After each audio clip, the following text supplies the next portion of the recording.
I think that we live in a country where we need to really take on rule of law, and office holders, do their very best to push with the rule of law. So what I've realized across board is that we should always do, what is good for the goose has to be good for the gander, right? It's a proverb that we say, what is good for the goose is good for the gander.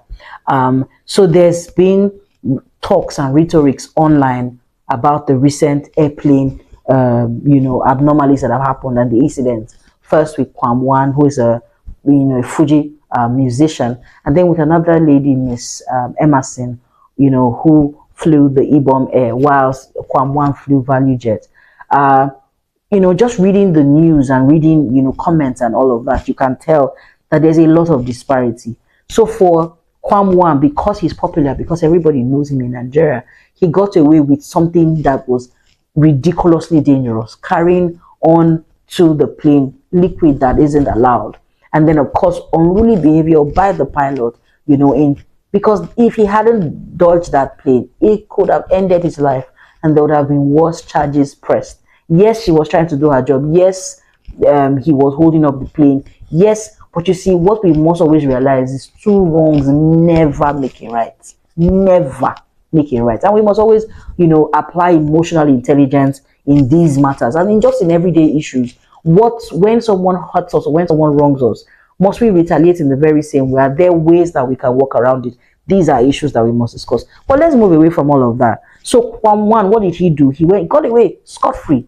He got away scot-free. He got a flight ban, right? But we all know that he can afford a private jet, or the people who pay him can afford to fly him through a private jet. So he got off, just with that. But he also sent an apology, right? And an apology that we must note that was publicized more by our governing agencies. The police was sharing his apology and all of that. They were literally doing the work for him, right? Because we need to understand that these things are not proper.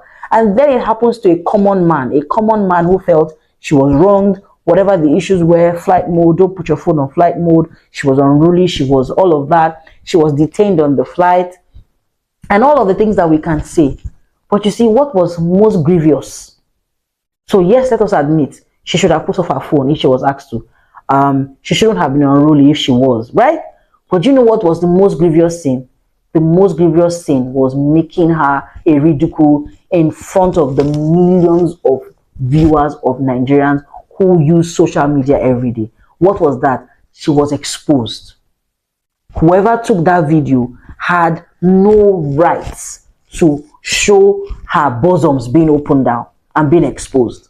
There are ways to blur. There are always ways to blur out, on nudity.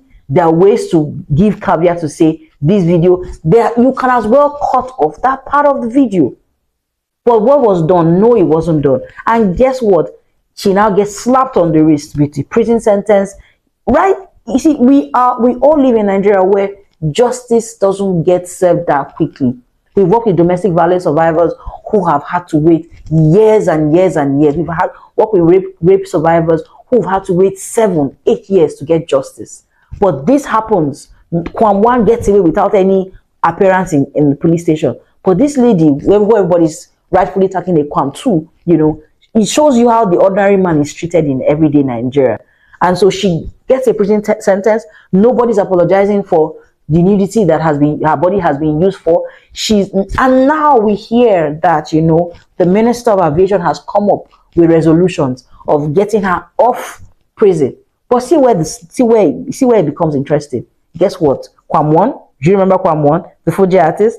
He now is going to be, an ambassador for the aviation ministry. Thus, please help me make that make sense. Help me.